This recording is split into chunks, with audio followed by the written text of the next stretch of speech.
sports bike na hindi tinipid at kayang makipag-angasan sa mga top Italian brands. Yan ang pag-uusapan natin ngayon.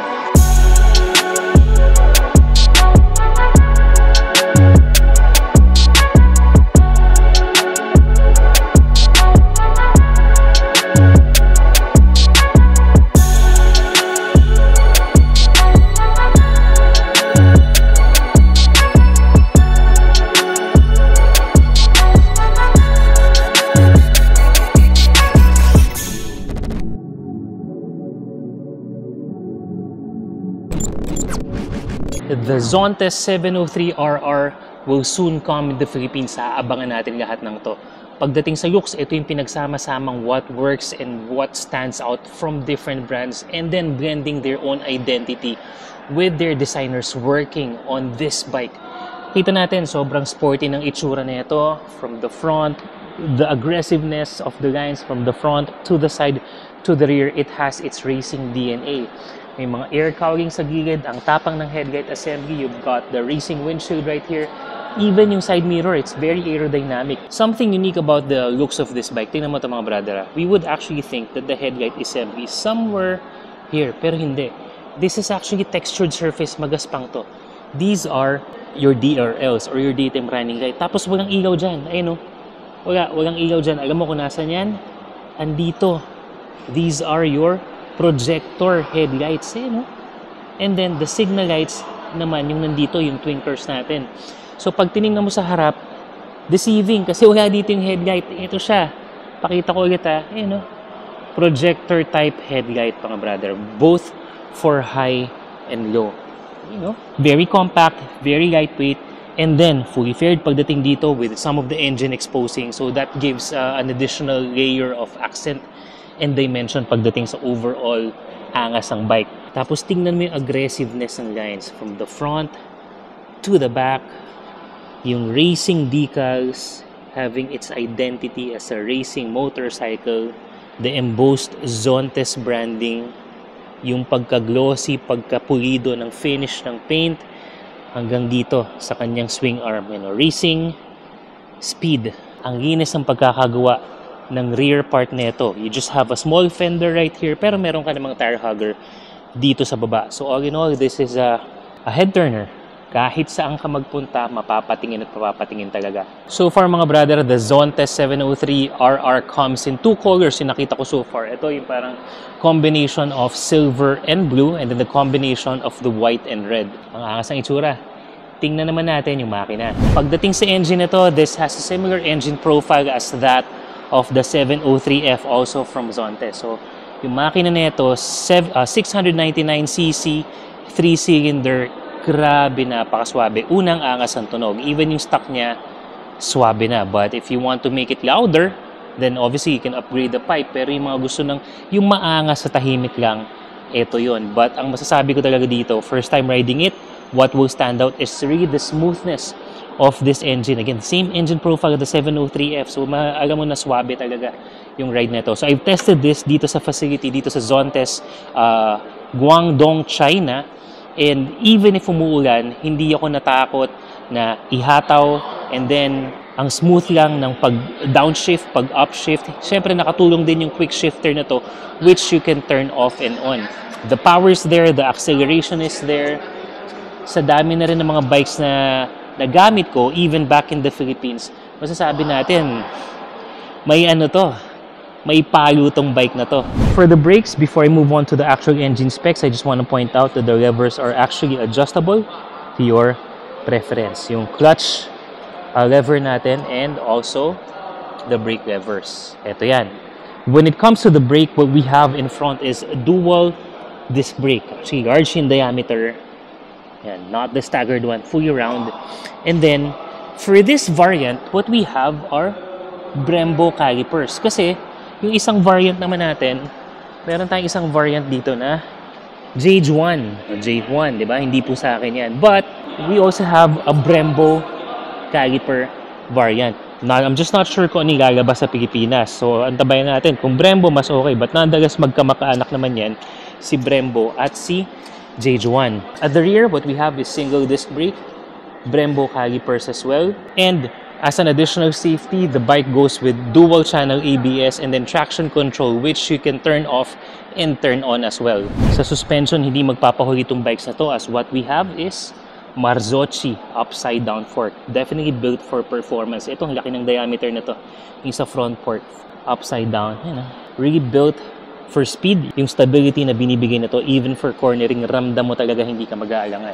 And then, sa front fork naman natin, fully adjustable siya mga brother when it comes to our compression, sa rebound yan. Pwede mong i-adjust yung suspension according to your preference. Pero sa paggamit ko kanina, again, hindi ko pa nasabak sa mga sobrang lubak. Sakto na yan when it comes to hataw at saka yung aggressive cornering. Okay na yung stock suspension na yan. Depende na nga siguro sa kalsada at saka kung paano mo ginagamit yung motor. We have monoshock naman sa likod. Ang linis din ng pagkakalagay. So I was not able to use this sa mga baku-bakong lugar dito sa China because I just tried this dito sa may testing facility nila. Obviously, it's patag lang talaga eh. But when it comes to cornering, it doesn't give me any instability. Talagang pag lumiko ka, stable lang yung bike because of the settings of the suspension. Marzocchi branded as well, so what we can expect for this bike is really that dependability and the smoothness of the play, basing it on the identity of the bike, which is sporty siya. So kahit na humataw ka, hindi yan masyadong matalbog. Kahit na mag-corner ka, hindi siya masyadong magaslaw. Riding position naman tayo mga brother, kadalasan na problema ng mga Pilipino pagdating dun sa mga Italian bikes, medyo mas mataas. Tapos nakayuko ka pa, so mas mahirap pagdating sa mga shorter riders. So eto, check natin. You may use me as a reference. I am 5'10" in height. Sakin natin. Okay. 5'10" in height. Sobrang flat-footed ko eh, no? Medyo naka-curve pa yung pa ako. So, shorter riders, kayang-kaya to. Pagdating sa mga Asian riders, sa mga Pinoy riders, kayang-kaya to. Since this is sport bike, what we can expect is the stance to be a little aggressive. Inward, yung position ng paa natin, aggressive stance, kasi nga sporty to. And then, the handlebars are extended a little bit. Pero napansin ko, hindi katulad ng mga sports bike, manipis lang eh, or malapit lang, or makitid lang yung kanilang mga handlebar. Ito, this is wide enough handlebar for us to be able to have better leverage when it comes to our control. Siyempre, sports bike, medyo nakayuko talaga yung riding position natin. Pagdating sa daily riding, kung gagamitin mo to, tras ka lang konti, eto na. Ito yung pinaka-upright na niya. And then sa angkasan, I would recommend magpaalam muna kayo sa mga angkas nyo dahil manipis lang yung angkasan nito. Pero gagamitin mo naman kasi itong bike na to, not for angkas-angkas, pero panghataw kasi talaga yung profile ng bike na to. And then, aggressive riding, sakto, laki ng tank pad, mayayakap ng hita mo. And then you have this windshield right here to deflect in case medyo hataw ka para talagang racing yung feel mo. And then, so we can be aggressive in terms of your position o kaya naman yung medyo angat. So again, ito na yung pinaka-upright riding position. Yung mga ganitong riding position, it takes a little bit of getting used to, especially if hindi ka sanay sa mga sports bike dahil mangalay ka. Pero kung sa forma talaga, panalo to. And then sabi ko nga sa inyo, mid-level when it comes to the engine displacement but hindi magpapahuli pagdating sa angas. Tsaka syempre, sa features. Umpisahan natin, bike, kilos na siya. So yan na, proximity, just keep this on your pocket, on your belt, tapos ito na yung pinaka-power button niya. Obviously, we have the engine kill switch. Ito na rin yung pinaka-start button natin. And then, this is the toggle switch for your menu para naman sa ating digital panel. And then, for the left handlebar, what we have is actually the controls for the riding mode. Sa button na to, this is where you can control your traction control if you want to turn it off or on, your ABS, and the sport mode. Meron tong eco mode, merong sport mode, and meron din tong heated handle grips. Yes, heated handle grips. So bagay na bagay. Lalo na maulan dito sa China ngayon. Ito siya. You have 3 levels of heat that you can play around with. And ang daming actually modes na pwede talaga dito, which you can customize it according to your preference. Now, for the digital panel, ito, actually ginamit ko isang variant kanina. Check nyo yung mga function ng digital panel natin. Ayan natin yung panel habang sobrang lakas pa ng ulan, hindi makapag-test ride. For the Zonte 703RR. So right off the bat, we can see merong driving mode. This is the RPM. And then, yan, meron tayong mga indicators for the temperature and PSI or tire status ng ating mga motor. Good. Fuel tank, engine temperature, odometer.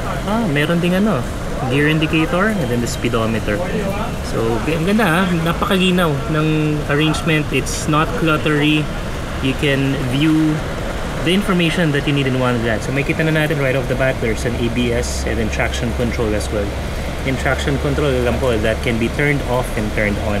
So, using the turning knob dito sa left handlebar, we can actually play with some of the settings. Yan. Press and hit, press and hit. And then, yan, merong lap time and all. Medyo nag-racing ka. So then, ito naman yung driving mode. So, merong sport mode. Meron ding eco mode. Right now, we'll leave it at sports. And then, ito, bagay sa ganitong panahon, no? Heated handle grip. There are 3 levels. Kung gaano kainit yung magiging gusto mo sa handle grip. And then, nice. May quick shifter, oh. Now, you can turn off and turn on. So definitely on natin yan. And then ayan, the traction control system can be turned off and turned on as well. And then yung isa namang toggle button for the menu, nandito naman sa right handlebar naman natin. Ayan, nakita natin trip meter. And ngayon it's in Chinese so this is the fuel efficiency, the voltmeter. Nice. And this is our motorcycle feature for the day, mga brother. Again, this is the Zontes 703RR, soon to come in the Philippines. Pagdating sa presyo, abangan natin yan. Pero sinisigurado ko sa inyo, hindi ito magiging kasing mahal ng mga Italian bikes na meron tayo sa Pilipinas. This is something that's worth waiting for. Abangan natin pare-parehas ang pagdating nito sa Pilipinas. All the way from Guangdong, China, from Zontes Factory. Ito si Motor ni Juan. Until your next video.